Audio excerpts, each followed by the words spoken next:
गुरु परंपरा योग संस्थान में आप सभी का स्वागत है। अभी हम लोग सीधे 46-47 लोगों से सीधे 27 लोगों पे आ चुके हैं। जो भी अभी 27-28 लोग बचे हुए हैं यहाँ पर, उनका बहुत बहुत धन्यवाद मैथ की क्लास के लिए। शायद उन लोगों की मैथ अच्छी होगी इसलिए वो लोग छोड़ के चले गए। और दूसरी बात यह है कि मैं इसमें ये बता रहा हूँ कि मैं मैथ की थोड़ी बहुत बेसिक चीजें बता रहा हूँ। बहुत से लोग होंगे जिनको मैथ्स की बहुत चीजें पता होंगी और उनको ये बोरियत लग रही होगी, तो मैं उनके लिए नहीं पढ़ा रहा हूँ। मैं उनके लिए पढ़ा रहा हूँ जिनके लिए मैथ का अभी बहुत कुछ सीखना बाकी है, मतलब शुरू से सीखना है, जानकारी लेनी है। तो मैं इसलिए बहुत छोटी संख्या से लेके चल रहा हूँ, संख्या पद्धति पढ़ा रहा हूँ, संख्या कैसे बनती है, संख्याओं का निर्माण कैसे होता है। तो ये सब चीजें आगे चल के बहुत काम देंगी आपको, इसलिए मैं, और इनमें से क्वेश्चंस भी आ जाते हैं। अब जैसे अब मैंने जो पढ़ाया था उस पर क्वेश्चन दे रहा हूँ।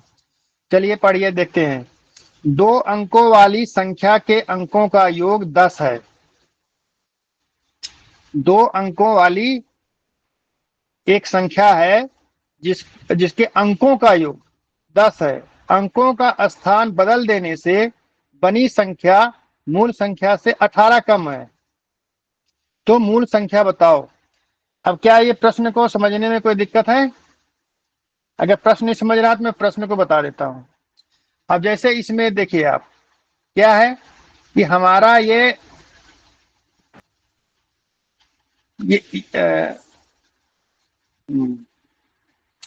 जैसे ये है ये हमारी संख्याएं हैं। जैसे आंसर हमने दिया है, ऑप्शन में दिया है 46। ठीक है, तो ये 46 भी हमारा क्या है, 2 अंकों की संख्या है कि नहीं है? ये हमारी 46 2 अंकों की संख्या है। जी सर। जी सर। और इनके अंकों का योग कितना है? 10 है। 10। जी। यही कह रहा है, ये 64 है। ये 2 अंकों की संख्या, 2 अंक है ना, एक इकाई और एक दहाई। जी। तो इसके भी अंकों का योग कितना है? 10 है। अब मैं 10 है। 28 लेता हूँ, 28 भी ऐसे ही है। 37 लो, 37 में 2 अंकों का योग 10 है। अब मैंने तो ये बता दिया, पहला जो शर्त था 2 अंकों वाली संख्या के अंकों का योग 10 है, तो ये तो चारों इसमें ऑप्शन आ रहे हैं। अब आगे क्या, अंकों का स्थान बदल देने से। अब अंकों का स्थान बदल देने से क्या होगा? 46 को क्या कर दें हम? 64 कर दें। 64। ठीक है, 46 को 64 कर देंगे, अंकों का स्थान बदलेंगे, 64 को बदलेंगे तो 46 हो जाएगा। लेकिन क्या देखिए कि क्या 64 को 46 करने से, 46 को 64 करने से इनके बीच 18 अंतर आता है। वही बोला ना, बनी संख्या मूल संख्या से 18 कम है। अब अगर स्थान बदल देंगे, 46 को बदल देते हैं तो 64 बनता है। तो ये जो बनी संख्या है, मूल संख्या 46 से 18 कम है। ये तो ज्यादा हो जा रहा है, तो ये तो ऑप्शन होगा नहीं। मूल संख्या से कम हो रहा है ना बदलने से। मूल संख्या हमारी 46 है, अगर इसको बदल देते हैं 64, ज्यादा हो जाता है। तो ये क्या हो रही, संख्या हमारी ज्यादा हो जाएगी ना, 18 ज्यादा हो रहा है। 46 में अगर हम जोड़ते हैं 18 तो कितना होगा? 64 होगा। लेकिन क्या बोल रहा है, मूल संख्या से 18 कम है, तो इससे माइनस करना है। तो इसका मतलब कि जो अगली संख्या बनेगी स्थान बदलने से, वो 46 से कम होगी। तो हमारा ये 46 ऑप्शन नहीं है। अब हम आते हैं 64 पे। 64 को अगर हम बदलते हैं स्थान, तो ये 46 हो जाएगा, और इसको माइनस करेंगे तो कितना हो जाएगा? 18 ही हो जाएगा। और हमारा दूसरा शर्त भी पूरा हो गया, इसका मतलब ये हमारा आंसर सही है। अब तीसरा पे आते हैं, 28। 28 का 82 हो जाएगा, तो भी संख्या ज्यादा हो रही है, तो भी हमारा ही नहीं होगा। 37 का 73 हो जाएगा, तो भी ज्यादा होगा, क्योंकि नया संख्या जो बन रही है मूल संख्या से कम है, 18 कम है। इसको बदलेंगे तो 73 हो जाएगा, इसको बदलेंगे तो 82 हो जाएगा, ज्यादा हो रहा है, तो ये संख्याएं तो आएंगी नहीं। तो इसमें देखिए, समय कम लगे तो कुछ भी माइनस भी नहीं करना है आपको। अगर इस तरीके का ऑप्शन दिया है, ज्योति जी, ज्योति सुमिता जी, आपका वो माइक ऑन है, डिस्टर्ब कर रहा है। तो अब इसमें देखिए कैसे मैथ में हम टाइम बचा लेते हैं। अब इसमें देखिए एक पहला क्वेश्चन जो दूसरा शर्त दे रहा है मूल संख्या से 18 कम है, मतलब जो दूसरी संख्या बन रही है वो 18 कम है। इसका मतलब जो दूसरी संख्या बनेगी पहली संख्या से छोटी होगी, होगी ना? बताइए कोई, हाँ उंगली उंगली उठा के, थम्ब अप करके। Yes sir. हाँ 64 बनेगा सर, 64। तो इसमें हमारी वही संख्या ये सब अपने आप हो जाएंगे। 28 से 82 हो जाएगी तो ज्यादा हो जाएगा, 37 का 73 हो जाएगी ज्यादा हो जाएगा, 64 का 46 का 64 ज्यादा हो जाएगा। यही एक संख्या है जो कम हो रही है, तो बिना माइनस किए भी आप इस पे निशान लगा के चल सकते हैं।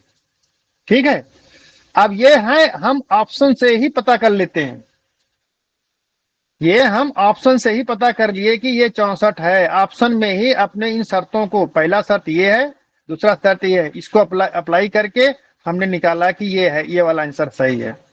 ठीक है, और अगर नहीं करना है, अगर आपको ये मैं आगे आपको लोगों को मैं ज्यादा इसमें परेशान नहीं करूंगा, ज्यादा घुमाऊंगा नहीं, बस इतना। ये चीज क्लियर हुआ कैसे ये संख्या का निर्माण हुआ, कैसे हमने इसका ये क्वेश्चन को सॉल्व किया?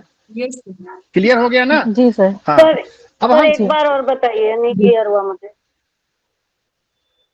तो सुमिता जी, ये सर सेकंड लाइन का क्या वो है, अंकों के स्थान बदल देने से बनी संख्या मूल संख्या से 18 कम, मतलब कौन से अंकों का स्थान बदल रहे हैं हम?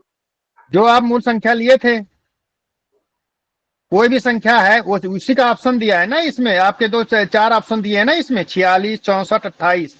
इनमें से कोई एक संख्या है जो कि उनके अंकों का योग, अगर उनको आपस में दो अंक जो है, जैसे ये 46 दो अंक से मिलकर बनी हुई है, तो दोनों अंक क्या है, 6 और 4 को जोड़ोगे 10 हो जाता है कि नहीं हो जाता? ये क्लियर हुआ? ये पहली शर्त जो दे रहा है वो यही है कि इन दो अंकों की संख्या, जैसे मान लीजिए मैं यहाँ पर लिख देता हूँ 49, लेकिन इन दोनों का अंकों का योग क्या है, कितना आ रहा है, 13 आ रहा है। सुमिता जी क्लियर है? जी सर। ये दो अंक की संख्या हो गई ना, एक अंक हो गया 9, एक हो गया 4। अगर आप लोगों को ध्यान हो तो मैंने आपको अंक और अंकों का स्थानीय मान मैंने बताया था, उस पर आगे सॉल्व करूंगा मैं, फिर अभी 4-5 क्वेश्चन सॉल्व कर दूंगा, आपका रिवाइज हो जाएगा। ठीक है, तो अब आप देखो कि दो संख्याओं का एक कोई संख्या है, दो अंकों वाली संख्या है, तो ये हमारे ऑप्शन सारे दो अंकों वाले हैं। ठीक है, अब बोल रहा है कि इनका योग 10 है, ये सारे के सारों को जोड़ो तो इस सबके 28 भी 10 होता है, 37 भी 10 हो रहा है, 64 भी 10 हो रहा है, 46 भी 10 हो रहा है। ये तो हमारे चारों ऑप्शन पहली शर्त को फुलफिल कर रहे हैं, पूरा कर रहे हैं। अब बोल रहा है कि अगर पहली शर्त को कोई नहीं पूरा कर रहा होगा तो उसको वहीं काट देना। भाई ये तो हट गया, पहले ही शर्त में हट गया, दो हट गया तो दो भी हट गया, निकल गया। ये तो ये इसके अनुसार आपको चेक करना है कि हमारे ऑप्शन इन दो शर्त दिए, दो शर्तों को कौन पूरा कर रहा है, यही तो चेक करना है। जो पूरा कर देगा वही हमारा आंसर हो जाएगा। क्लियर है कि नहीं क्लियर है? तो अब हमने पहला शर्त देखा, दोनों अंकों की संख्या, दो अंकों की संख्या है और अंकों को जोड़ देंगे तो 10 होगा। ये तो चारों ऑप्शन हमारे चल रहे हैं। ठीक है, अब दोहरा अंकों का स्थान बदल दिया, तो 46 के अंक का स्थान कौन है, 4 है और 6 है। 6 इकाई की जगह पे है और 4 दहाई की जगह पे है। अब इनको हम इसको यहां कर देंगे और इसको यहां कर देंगे तो क्या बन जाएगा, 64 बन जाएगा, नहीं बन जाएगा? इसको अगर बदल देंगे ये 46 बन जाएगा, ये 82 बन जाएगा, ये 73 बन जाएगा, बन जाएगा ना? अब बोल रहा है अगर हम स्थान को बदल देते हैं तो जो नई संख्या बन रही है कौन सी, 64, 46, 28 और 37, 73, 82 और 73 जो नई संख्या बन रही है, ये अपने पहली वाली संख्या से 18 कम है। 18 कम है। ओके ओके, इसका हाँ, अब इसका मतलब ये हुआ कि जो नई संख्या बनेगी मूल संख्या से कम ही होगी, कम ही होगी। यस यस, कम ही होगी ना। तो अब आप देख लो कि 46 से 18 को इसको पलटते हैं 64 ज्यादा हो जाता है, तो ये होगा ही नहीं, खत्म हो गया। 64 को करते हैं 46 हो जाता है।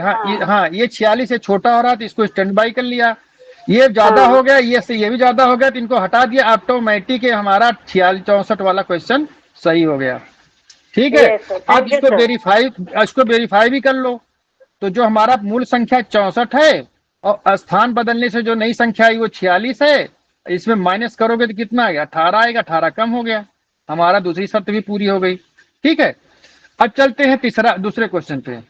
ये क्वेश्चन है, देखिए मैथ बहुत आसान है, मैथ को मैं आपको बता रहा हूं, मैथ बहुत क्लियर है, एक बार आपके दिमाग में घुस जाएगा ना तो आप जैसे सूत्रों को और श्लोकों को बार बार मगप करते हो, याद करते हो, और दूसरे दिन अब आप देखो, आपको बताया होगा ना कि बहुत ज्यादा होता है ईड़ा पिंगला सुषुम्ना, भूल जाता है ईड़ा कौन सी है पिंगला कौन सी है, बड़ा प्रैक्टिस करना पड़ता है, बड़ा लगाना पड़ता है, तब जाके होता है। लेकिन मैथ में बता रहा हूं आपको, एक बार कंसेप्ट घुस गया दिमाग में, लाइफ में कभी नहीं भूलेगा।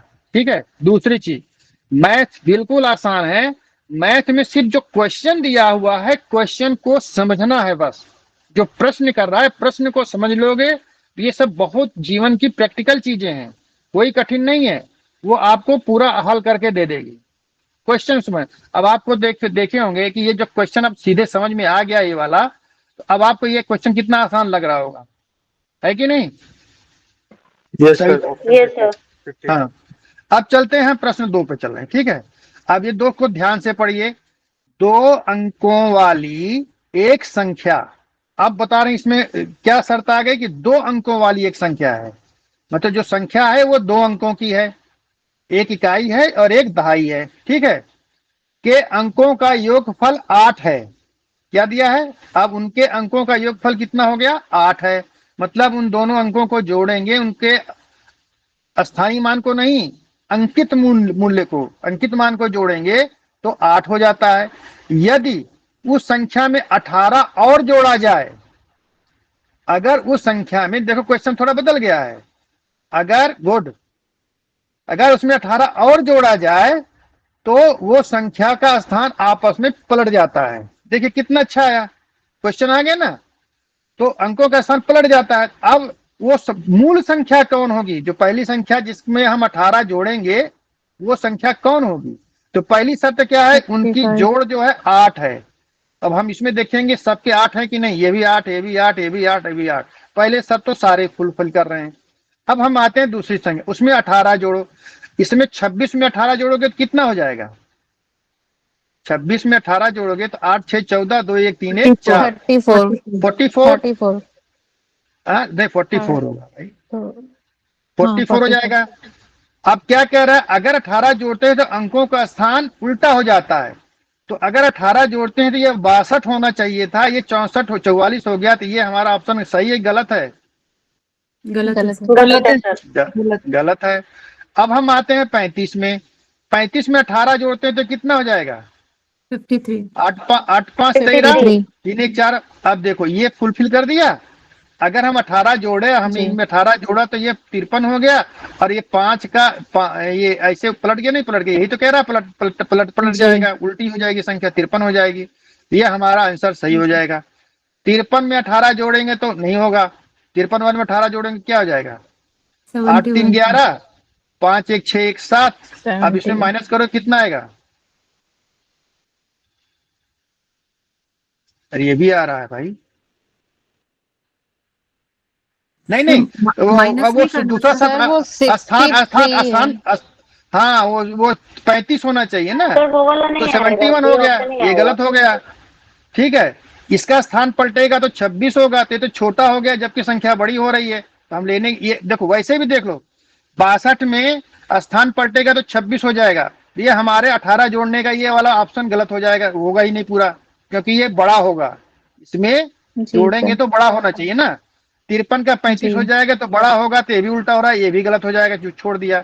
अब हमारा ये सही है, इश्यू कर दिया। ठीक है, तो आप ये क्वेश्चन सही क्लियर हो गया, दोनों एक तरफ से मिलते जुलते हैं, लेकिन क्वेश्चंस को थोड़ा ट्विस्ट है, बस कोई बहुत बड़ी चीज नहीं है, केवल क्वेश्चन को थोड़ा ट्विस्ट किया गया है। अब ये क्लियर हो गया, पहले में बोला गया था 2 अंकों की संख्या, उनका योग 10 है, उनका स्थान बदल देते तो मूल संख्या से वो 18 कम हो जाता है, तो मूल संख्या क्या होगी वो हमने बता दिया। अब दूसरा वही क्वेश्चन है, थोड़ा सा ट्विस्ट किया, 2 अंकों की संख्या, उनका योगफल 8 है, वहां 10 है, यहाँ 8 है।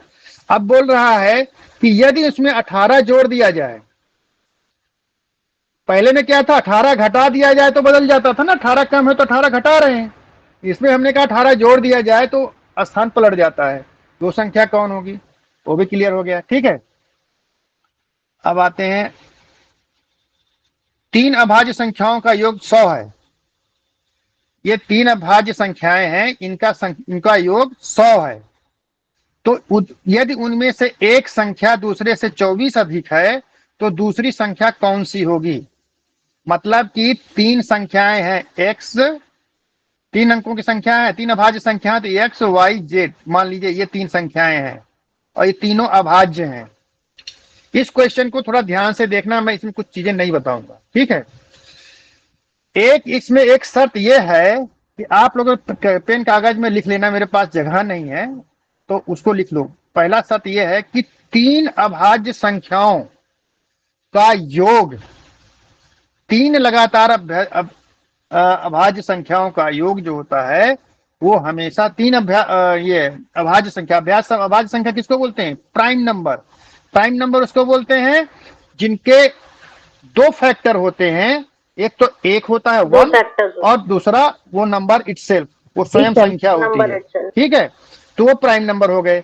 तो हमारे पास जो प्राइम नंबर होती हैं वो चालू हुआ है 2 से, 3 से, 5 से, 7 से और 11 से, 13 से, ऐसे ऐसे ऐसे होंगी ना।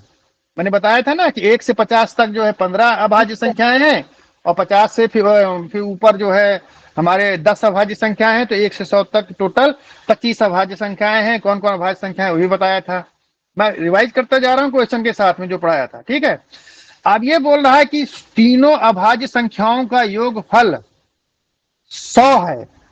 तो यहां पर आपको एक चीज ध्यान रखना है कि अगर अभाज्य संख्याओं को जोड़ने पर, 3 अभाज्य संख्याओं को जोड़ने पर हमेशा जो संख्या मिलेगी वो हमेशा अभाज्य संख्या ही होगी। कागज कलम लेकर नोट कर लो कि 3 अभाज्य संख्याओं को जोड़ने पर हमेशा जो नई अभाज्य संख्या मिलेगी, जो संख्या मिलेगी वो हमेशा अभाज्य होगी, केवल एक चीज छोड़कर कि जब उसमें एक जो सम अभाज्य संख्या है, सम अभाज्य संख्या कौन सी है? सम संख्या है और अभाज्य भी है। 2 सर, 2 है sir, 2। Very good, very good, 2। अगर उनमें 2 जोड़ दिया जाता है तो वो 2 तो जुड़ते ही, जैसे 2 जुड़ेगा वो क्या कहते हैं कि वो सम संख्या हो जाएगी, इवन नंबर हो जाएगी। तो यहां पर आपको ये संख्या क्या दे रहा है? इवन दे रहा है। यहाँ क्या संख्या दे रहा है? इवन दे रहा है कि नहीं दे रहा है? 100 इवन है कि नहीं है? 2 से डिवाइड हो जाएगा। जी। तो इसका मतलब कि 3 अभाज्य जो संख्याएं हैं उसमें से एक संख्या हमारी पहली क्या है? 2 है। एक तो निकल गया, क्लियर, क्लियर हो गया। अब बची हमारी 2 संख्याएं y और z। ये 2 संख्याएं दोनों अभाज्य हैं। ठीक है, ये भी अभाज्य हैं। अब 2 के बाद जितनी भी संख्या आएंगी वो क्या होंगी? प्राइम नंबर ही होंगी।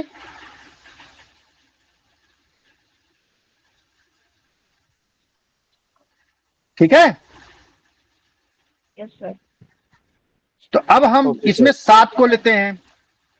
7 जो है, जब हम 7 को लेके चलते हैं तो क्या यदि उनमें से एक संख्या 7 है मान लीजिए, तो वो दूसरे से 24 अधिक है। एक संख्या, उनमें से एक संख्या 7 है और वो दूसरे से 24 अधिक है, तो ये कितना हो जाएगा? 24 7 31, और इनको एक 31 हो जाएगा, एक 7 38, और 38 2 कितना हो जाएगा? 40 ही होगा। ये नहीं होगा। ये समझ में आया? 7 से 24 अधिक है तो 7 और 24 जोड़ोगे तो कितना हो जाएगा? 31।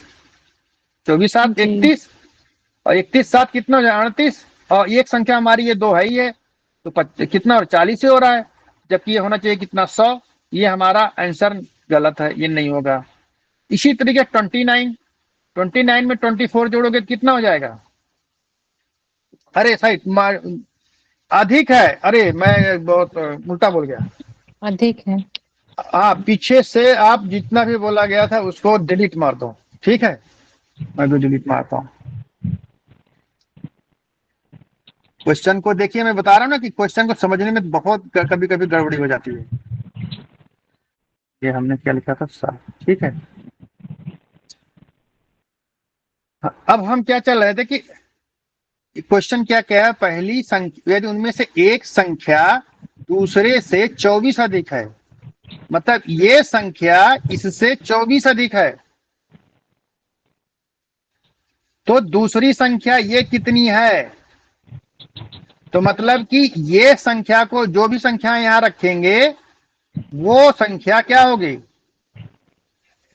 ये वाली संख्या इससे 24 अधिक है, तो यहाँ पे 29 यहाँ रखेंगे, यहाँ माइनस करेंगे, 24 माइनस करेंगे तो ये 5 आ जाएगा, तो 29 5 31 30, ये नहीं होगा।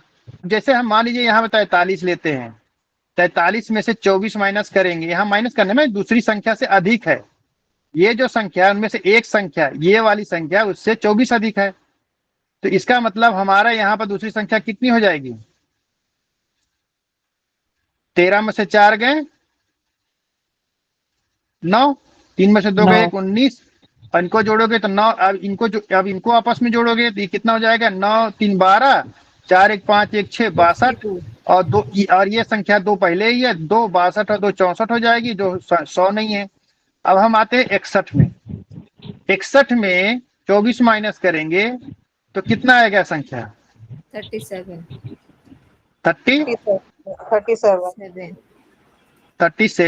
ठीक है।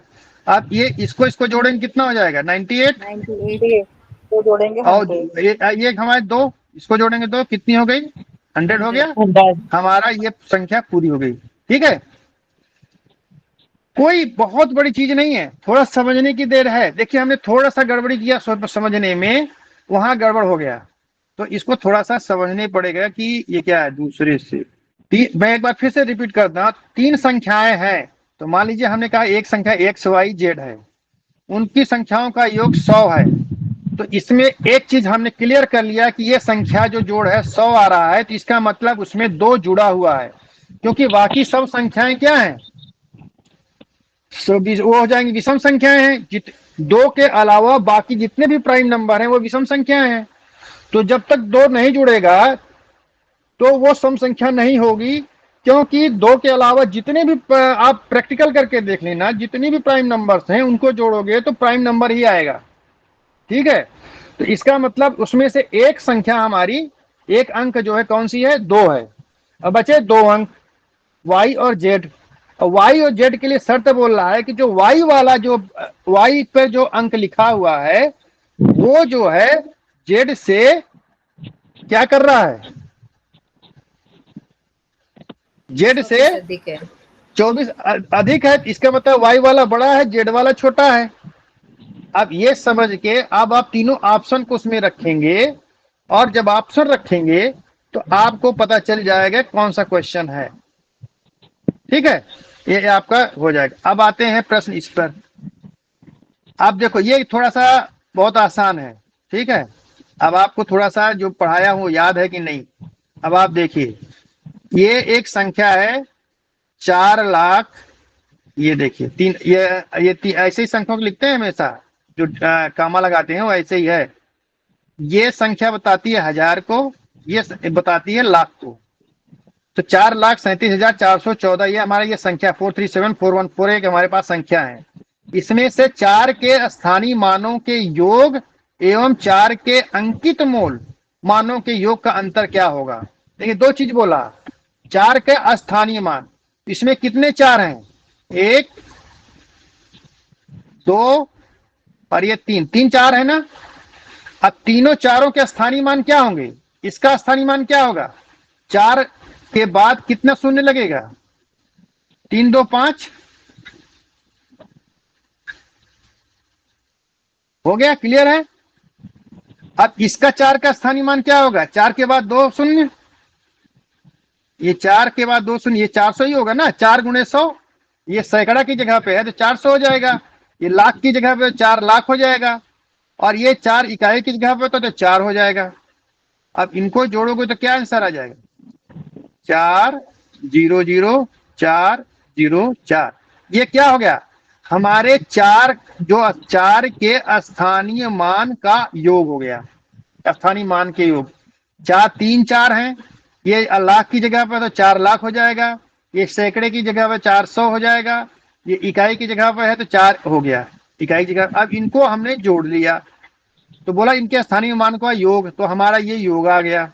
अब उसके बाद उनके एवं 4 के अंकित मान, अब ये अंकित मान तो सबका 4 ही है, ठीक है। तो यहाँ पर 4 और 4 8 4 12, यही तो होगा ना, 4 + 4 + 4, अंकित मान तो 4 ही है ना। तो ये कितना हो जाएगा, 12 का अंतर क्या होगा, इसमें से -12 कर दो, जो आंसर आएगा 4 में से 2 गए क्या हो जाए 2, 9 में से 1, 4 में से 2 गए 2, 10 में से 1 गए 9, 3 392 किस में आ रहा है, ये आ रहा है, मिला दो, आगे करने की जरूरत नहीं है,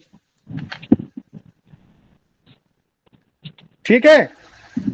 ये हुआ स्थानीय मान वाला, क्लियर हुआ। Yes sir. चलिए, ये मैं प्लेस वैल्यू के इसलिए बता रहा हूँ कि प्लेस वैल्यू में बहुत ज्यादा आदमी गड़बड़ा जाता है, और ये सही है, प्लेस वैल्यू का होना जरूरी है, जानकारी होना जरूरी है।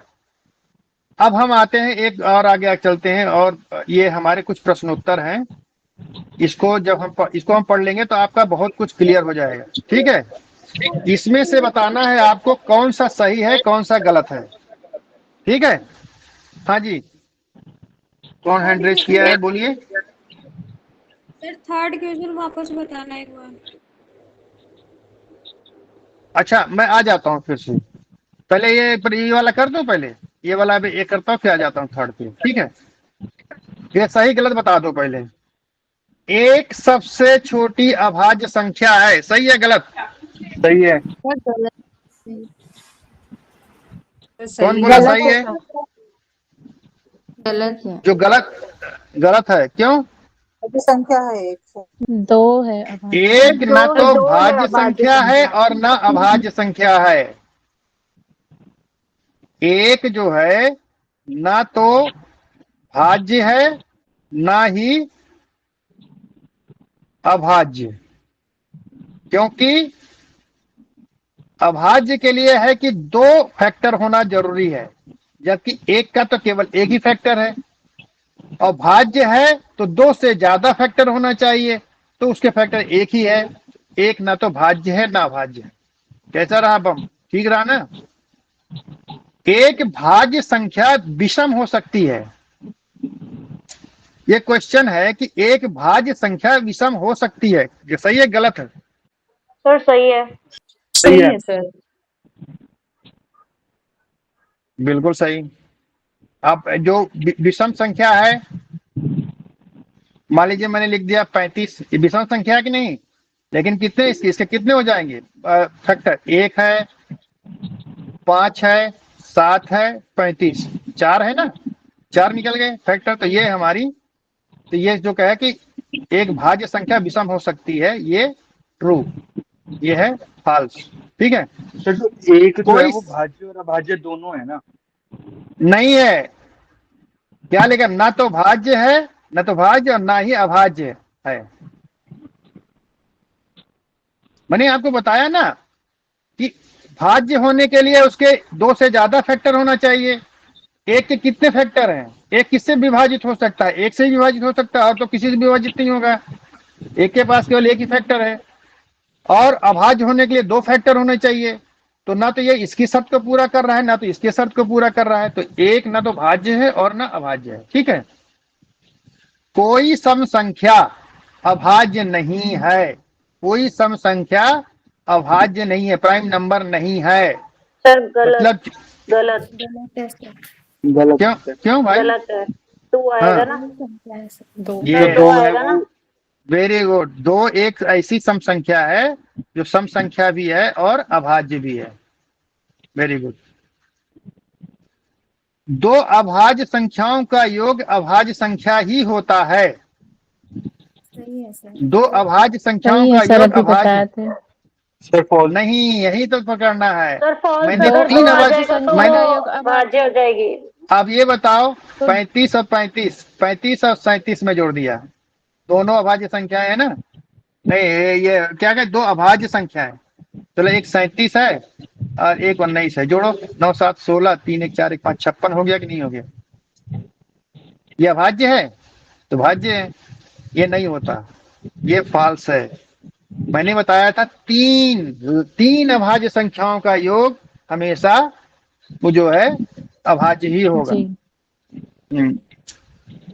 आप प्रैक्टिकल करके देख लेना, ठीक है, और आप चाहो तो इनको नोट भी कर लेना।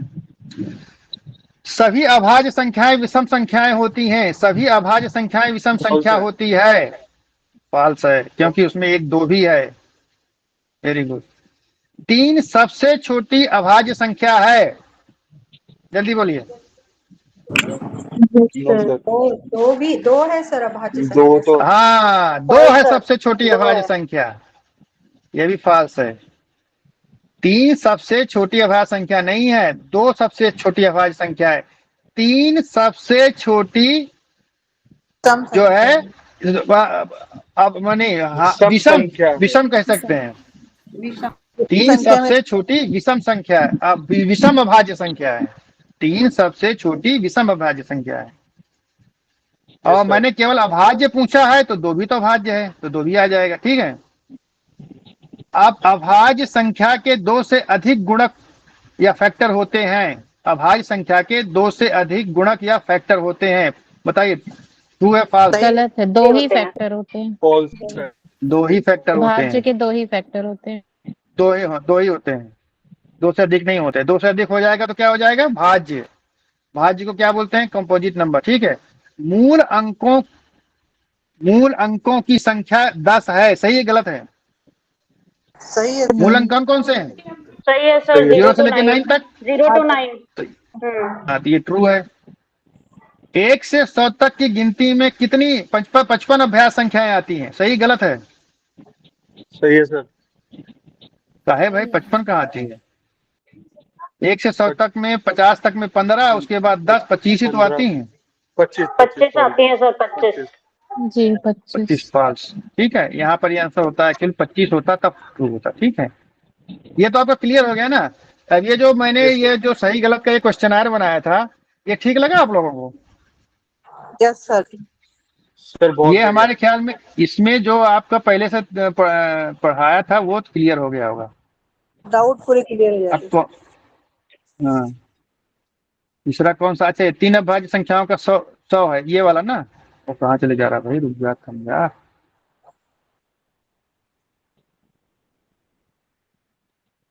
ये 3 अभाज्य संख्याओं का योग 100 है, यही वाला ना? हाँ सर। चलिए हम बताते हैं आपको। यहाँ पर थोड़ा सा जगह तो बना लें भाई। बहुत मेहनत कर करके क्वेश्चन लाता हूँ, जिससे कि हम जितना मैं पढ़ाया हूँ वो सब क्लियर होता रहे। तो आप लोग भी थोड़ा सा मेहनत करेंगे, और ज्यादा नहीं, एक बार देख लेंगे तो आ जाएगा, ऐसा कुछ नहीं है। मैंने कहा प्रश्न में क्या, 3 अभाज्य संख्याएं हैं, ठीक है। तो 3 अभाज्य संख्याएं, मान लीजिए एक संख्या, 3 अभाज्य संख्या है, तो एक संख्या x है, दूसरी y है और तीसरी z है। यही तो ना तीनों अभाज्य संख्याएं हैं, यही हो गया ना। अब बोल रहा है कि इन तीनों को जोड़ दें, इनका योग मतलब x plus Y plus Z, ये बराबर कितने के है? 100। यही बोल रहा है ना, यही तो बोल रहा है ना। किसको डाउट था? हाँ, तो आप बोलो ना, आप तो बोल ही नहीं रही हो। अब देखो, मैंने एक शर्त बताया था कि इसमें ध्यान रखना कि 3 अभाज्य संख्याओं का योग हमेशा अभाज्य संख्या ही होती है, ठीक है, एक्सेप्ट नहीं, 3 अभाज्य संख्याओं का योग हमेशा विषम संख्या होती है, अभाज्य नहीं। 3 अभाज्य संख्याओं का योग हमेशा विषम संख्या होगी, लेकिन यहां पर योग जो है क्या दे रहा? 100। तो 100 क्या है? सम संख्या है। तो 100 सम संख्या तभी होगी जब इसमें 2 जुड़ गया है। एक संख्या 2 है, क्योंकि 2 ही एक ऐसा संख्या है जो सम है। 2 जो है ये सम है, 2 जो होगा, तो इसका मतलब एक संख्या हमारी पहली संख्या में पता चल गया 2 है। अब दूसरी संख्या y और z है, तो दूसरी संख्या जो बोला कि जो दूसरी संख्या है पहली संख्या से क्या है 24 अधिक है, जो y है y में 24 माइनस करेंगे ये z मिलेगा। यही क्वेश्चन बोल रहा है। हाँ सर। तो अब हमको इसमें से जो हमारे पास ऑप्शन है, जब ऑप्शन में हम गए तो हमने क्या देखा, बात ये क्या कहेंगे 61 को, इसको सबको कीजिए 7 में एक, अगर 7 करते हैं इसको, इस संख्या को हम 7 करते हैं तो 24 कम करेंगे तो 24 तो और माइनस में चला जाएगा ना, तो ये 7 तो होगा ही नहीं। दूसरा 29 लेते हैं, 29 में से 24 को माइनस करेंगे तो 5 बचेगा, और 29 5 34, और 29 5 34 और 2 जोड़ेंगे तो 36 ही तो होगा, 100 तो नहीं हो रहा है। समझ रहे हैं? अगर हम इसको 29 लेते हैं y को, तो ये 24 माइनस करेंगे तो ये जो z कितना हो जाएगा 5 ही तो होगा। अब ये 2 प्लस 29 प्लस 5 करेंगे तो क्या 100 हो रहा है? नहीं हो रहा है। तो इसका मतलब ये हमारा 29 भी नहीं होगा। 43 को लेते हैं तो हमारी एक संख्या 2 है, ये यहाँ पर आ जाते हैं 2 है। दूसरी अगर हम 43 करते हैं तो तीसरी 43 माइनस 24 कितना होगा? 4 3 13 में से 4 गए 9 और 3 में से 2 गए 1, ये इसकी संख्या हमारी कौन सी होगी? 19। तीसरी संख्या हमारी क्या होगी? 19 होगी। अब अगर इनको जोड़ेंगे तो क्या ये 100 होता है? नहीं हो रहा है। 2 3 2 5 9 5 14 आ रहा है, तो 4 आ रहा है, शून्य आ ही नहीं रहा, तो ये गलत है। तो इसका मतलब हमारा ये कौन सा है? 29 भी नहीं होगा, 43 भी नहीं होगा। ठीक है, अब हम आते हैं 61 पे। एक संख्या हमारी 2 है, दूसरी 61 है, और तीसरी 61 में से 24 माइनस करते हैं तो क्या आता है? 11 में से 4 गए 7 और 5 में से 2 गए 3, 37। अब इनको जोड़ो कितना होगा? इनको जब जोड़ते हैं तो ये 100 हो जाता है ना। अब ये हमारी हाँ सर। ये 61 है, ये 61। तो ये हमारी ये 3 हमारी अभाज्य संख्याएं हैं और तीनों का योग जो है 100 है, और ये जो दूसरी संख्या है 37 से 24 कम ज्यादा है। सारी शर्तें पूरी हो गई?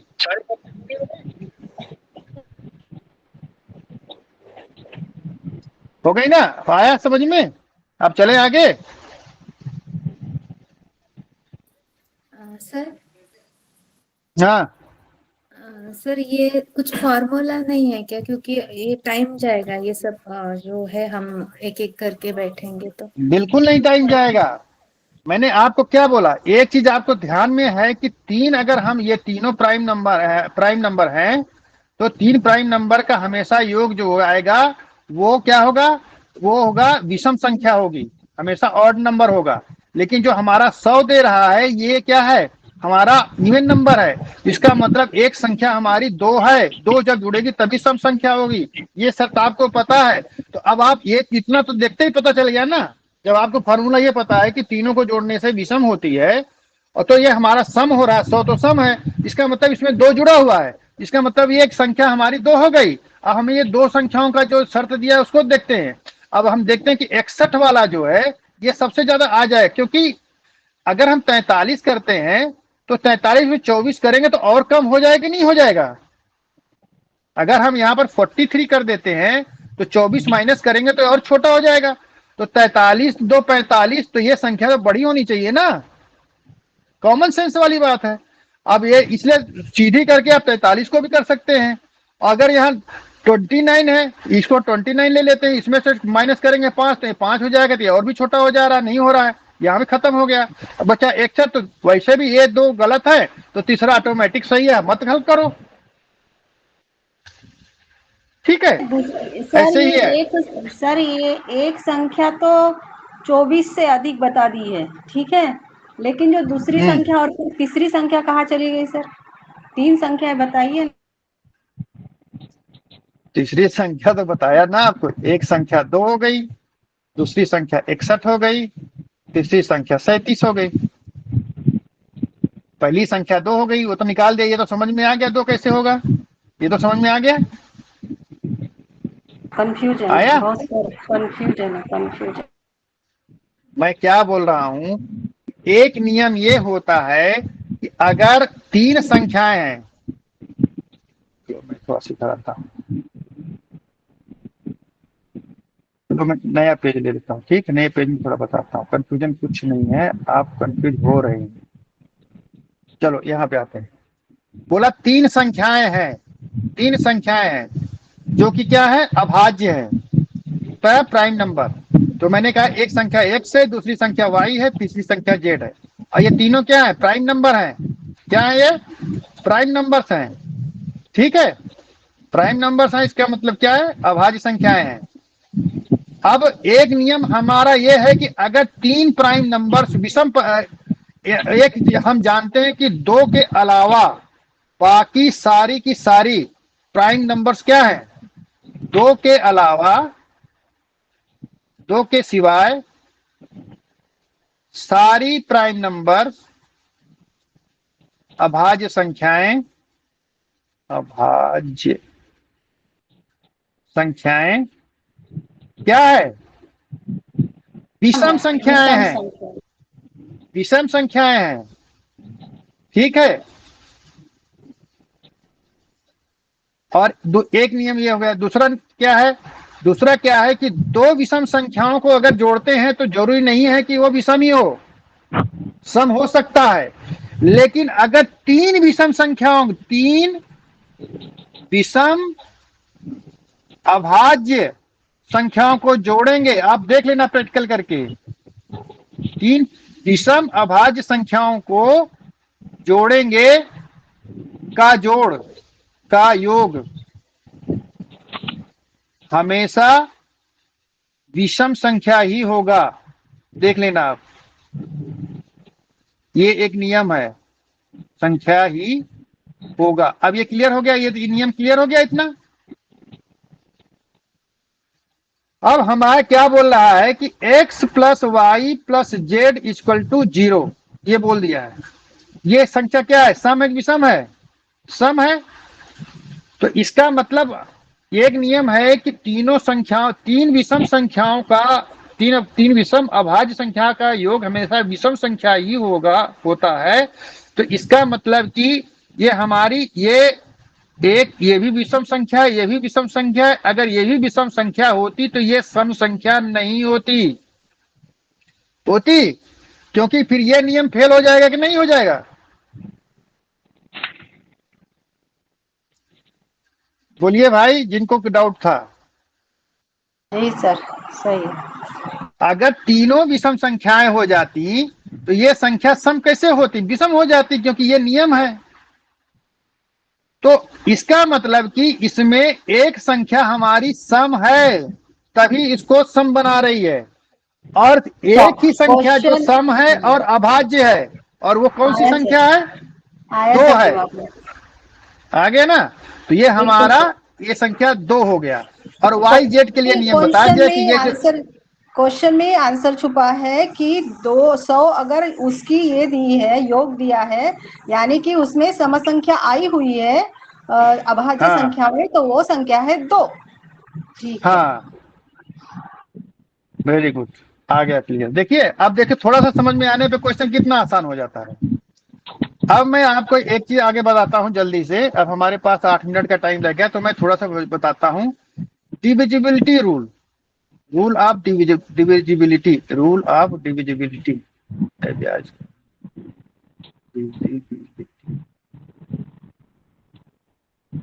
इसको बोलते हैं, एक मिनट बताता हूँ हिंदी में क्या होता है,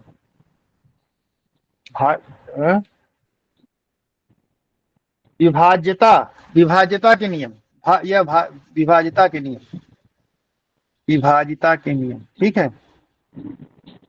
कि कैसे जानेंगे कि हम कौन सी संख्या से कौन डिवाइड हो जाएगा, मैं बताता हूं जल्दी से, आप ध्यान रखना। पहले कोई संख्या दी है, कोई भी संख्या, कोई भी संख्या दी है, वो 2 से भाज्य है कि नहीं, ये कैसे पता चलेगा? 2 से भाज्य है कि नहीं, ये कैसे पता चलेगा? इसका मतलब यह है कि 2 से भाज्य का नियम यह है कि जो भी संख्या का इकाई की जगह है, इकाई की जगह पर या तो 0 होगा या सम संख्या होगी, कोई 0 होगा या फिर सम संख्या होगी। अगर जैसे मान लीजिए मैंने 4 1 2 0 कर दिया या 3 0 कर दिया, तो यहाँ 0 हो गया, तुरंत समझ जाओ कि 0 से डिविजिबल हो जाएगी। अगर 0 नहीं है, अगर यहाँ 4 कर दिया है तो 4 सम संख्या है, तो ये 2 से डिविजिबल हो जाएगी। अगर यहाँ 2 दे दिया है तो 2 1 2, 2 से ये 2 से डिवाइड हो रहा है, तो ये हमारी क्या है, सम संख्या है ना, सम संख्या 2 से डिवाइड होगी, तो ये हमारी पूरी संख्या 2 से डिवाइड हो जाएगी। 2 से विभाजिता का नियम है कि दी हुई संख्या चाहे जितनी बड़ी संख्या हो, उसकी इकाई की जगह को देखो, अगर वहां पर 0 है तो तक से वो 2 से भाग कर दो। अगर 2 की जगह 0 नहीं है, वहां पर कोई सम संख्या है, तो भी वो 2 से भाग हो जाएगी। ठीक है। अब उसके बाद दूसरा आता है 3 से विभाजिता का नियम। 3 से भाज्य है कि नहीं?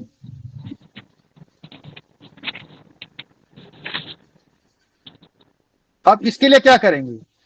इसके लिए हम क्या करेंगे कि वो जो संख्या लिखी हुई है, जो संख्या मान लीजिए 3 2 4 5 ऐसे लिखी संख्या, अब ये 3 से डिविजिबल है कि नहीं, क्या करेंगे? इसके लिए क्या करेंगे, इनको सबको जोड़ लेंगे आपस में। 3 2 5 4 9 5 14 हो गया ना, इनको आपस में जोड़ लेंगे तो क्या आ रहा है 14। 14 3 से डिवाइड होगा? नहीं होगा सर। नहीं होगा। तो ये संख्या 3 से डिवाइड नहीं होगी। आप भाग करके देखो, होता है? नहीं होगा, नियम है। 3 से विभाज्य संख्या का अगर विभाजित करना है संख्या को, किसी भी बड़ी संख्या को, तो उस संख्या के प्रत्येक अंक को प्लस करना पड़ेगा, जोड़ना पड़ेगा। हाँ, आपने जोड़ लो। जोड़ने के बाद जो संख्या आती है, अगर वो 3 से भाज्य हो गई तो वो 3 से भाज्य हो जाएगी पूरी संख्या।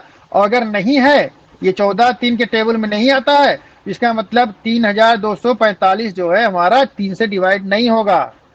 अगर यहीं पर हम इसको 6 कर देते, अब देखो 6 कर दिया तो 3 2 5 4 9 6 15 3 से डिवाइड हो जाएगा। अब देखो डिवाइड करो तो 3246 को देखो 3 से डिवाइड करो, होता तो नहीं हो जाता? 3 1 3 2 0 4 उतारेंगे, 3 8 24, फिर 6 आ जाएगा, 3 दूनी 6 हो गया कि नहीं हो गया? 1082 डिवाइड हो गया ना।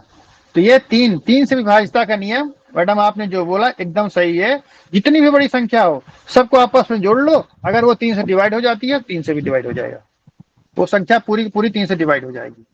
अब दूसरा आ जाता है 4 से। 4 से भाज्य है कि नहीं? एक बहुत बड़ी फिजिक्स नहीं है, बहुत आसान है, बस आपको थोड़ा एक बात अपने दिमाग में रखना है। तो उसमें जो है हम क्या करेंगे, 4 से भाज्य की संख्या में क्या करेंगे कि लास्ट के 2 डिजिट, जो लास्ट में 2 डिजिट कौन सी होंगी, एक दहाई होगा और एक इकाई होगा, यही तो होगा ना लास्ट के 2 डिजिट। कितनी बड़ी संख्या हो उसमें से दाहिने साइड से 2 डिजिट उठाओ, इकाई दहाई। अगर ये दोनों जगह पर 0 0 है तो वो 4 से डिवाइड हो जाएगी।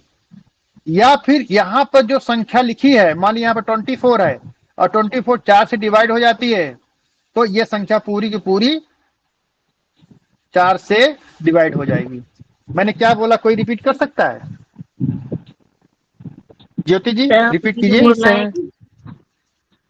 लास्ट में 0 0 हो इकाई और दहाई के अंक पे, या फिर जो संख्या है वो 4 से पूर्ण रूप से विभाजित हो।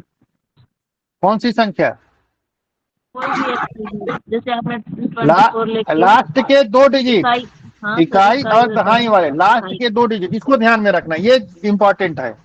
लास्ट के 2 डिजिट जो है दहाई और इकाई वाले, अगर यहाँ पर 0 0 है तो वो 4 से डिवाइड हो जाएगी। या यहाँ पर जो संख्या मान लीजिए यहाँ पर आ गया हमारा 28 आ गया, ये 4 से डिवाइड हो जाएगा। ये पूरी की पूरी संख्या चाहे कितनी बड़ी संख्या लिखी हो, वो हमारी पूरी पूरी संख्या 4 से डिवाइड हो जाएगी। ठीक है, अब आता है पांचवा जो है 5 से भाज्य है कि नहीं।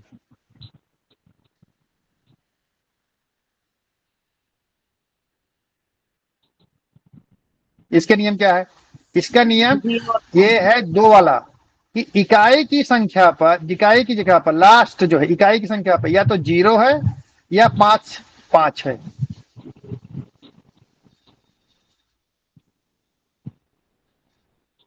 अगर 0 है तो वो डिवाइड हो जाएगी 5 से, और अगर 5 है तो अगर लास्ट में से माने 3 2 1 5 कर दिया, अब यहाँ 5 है तो डिवाइड हो जाएगी। 5 छक 23, ठीक है, 2 5 24 5 3 15 हो जाएगा, नहीं हो जाएगा? अगर 0 करोगे तो भी डिवाइड हो जाएगा, 5 दूना 10। ठीक है, तो यहाँ पर 5 से विभाजित डिविजिबिलिटी का रूल है कि इकाई की जगह पर या तो 0 है या फिर 5 है, सीधा सा नियम है। अब छठा है 6 से भाज्य का। 6 से भाज्य है कि नहीं? इसके लिए कुछ नहीं है, जो हमने पढ़ा है वही है, पहले वाला। 6 में क्या छिपा हुआ है?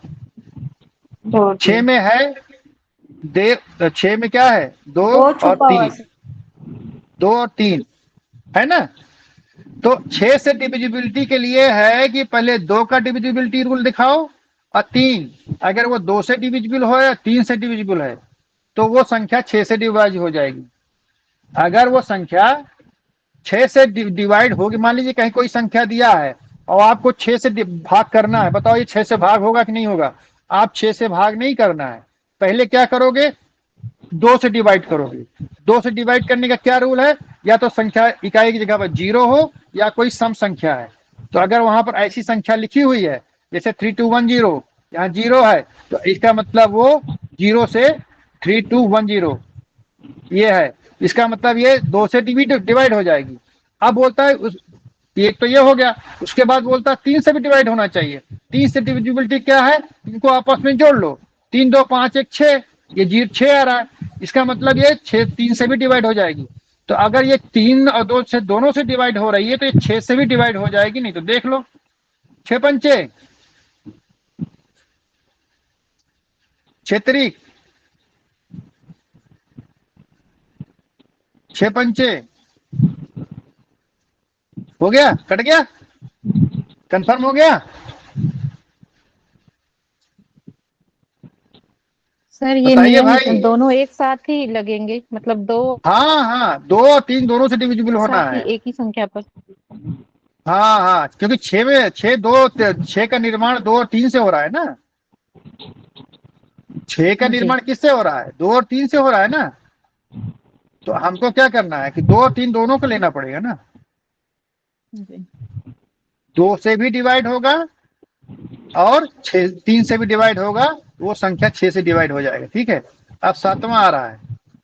7 से डिविजिबिलिटी का कोई फार्मूला नहीं है। 7 से भाज्य होने का कोई ऐसे फार्मूला नहीं है, कोई एक फार्मूला नहीं है। उसके लिए कुछ संख्या ऐसे हैं जो जरूरत नहीं, जैसे कि आपको जैसे हो जाता है, क्या बोला जा रहा है कि जैसे कोई संख्या जैसे उनका रिपीटिशन हो रहा है तो वो हो जाती है। जैसे एक ही संख्या, जैसे मान लीजिए मैं कह रहा हूं 8 है, ये 8 8 8 8 8 8, अगर इनका 6 बार रिपीटिशन हो जाए, एक संख्या का 6 बार रिपीटिशन हो जाए तो वो 7 से भाज्य हो जाएगी। एक तो ये है। कोई भी संख्या रखो, कोई भी 8 की जगह पे 3 रखो, 2 रख लो, 1 रख लो, कुछ भी रखोगे, अगर उनका 6 बार रिपीटिशन हुआ, देखो 1 2 3 4 5 6, तो वो 7 से भाज्य होगी। ठीक है, एक तो ये हो गया। दूसरा हो गया हमारा कि अगर 3 संख्याएं नहीं, 2 संख्याओं को 3 बार लिखा जाता है, जैसे 2 संख्या है 62, ये सॉरी ये नहीं होगा, जैसे तीन संख्या, जैसे मैं ये एक संख्या लिख रहा हूँ 62 62 62, इसमें देखो दो संख्याओं का 3 बार रिपीटिशन हुआ है। क्लियर हुआ? इसमें एक संख्या का 6 बार रिपीटिशन हुआ है, इसमें दो संख्याओं का 3 बार रिपीटिशन हुआ है, तो ये भी 7 से भाज्य है। इसलिए मैं बोला था इसको 7 के लिए ज्यादा टेंशन मत लो, बस इतना मोटा मोटा जान लो बस। अब तीसरा क्या फार्मूला है इसका, अगर जैसे मैं लिख दिया 436 436, अब ये तीन संख्याओं का 2 बार रिपीटिशन हो गया ना, एक ही संख्या तीन अंकों की संख्या है और 2 बार रिपीटिशन है, ये भी 7 से भाज्य है। तो इसको ज्यादा दिमाग मत लगाओ, इसके लिए बस अगर इस तरीके की संख्या दी हुई है तभी वो भाज्य है, बाकी कोई जो पहले वाला फार्मूला है ऐसा कोई फार्मूला नहीं। बस इतना ध्यान रखना है कि अगर एक संख्या एक ही अंक है, जैसे 7 है, ये 6 बार अगर लिख उठा है तो इसका मतलब ये डिवाइड हो जाएगी। अगर कोई दो संख्या है 21 21 21 ऐसे संख्या लिखी है, 3 बार लिखा है, ये भी 7 से हो जाएगी। अगर 3 अंकों की संख्या जैसे 213 213 ऐसे लिख दिया, ये भी हमारी 7 से डिवाइड हो जाएगी।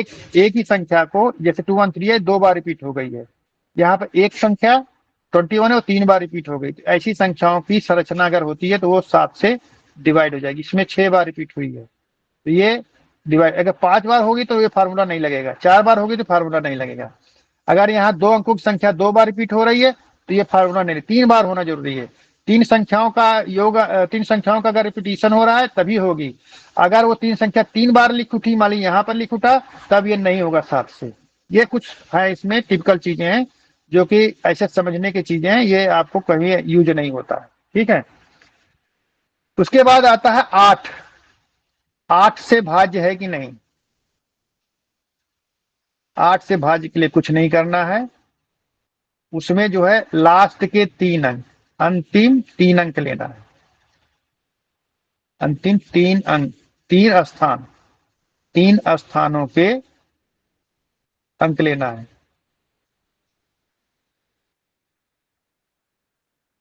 मतलब कौन कौन से आएंगे? इकाई, दहाई और कौन सा आएगा? सैकड़ा।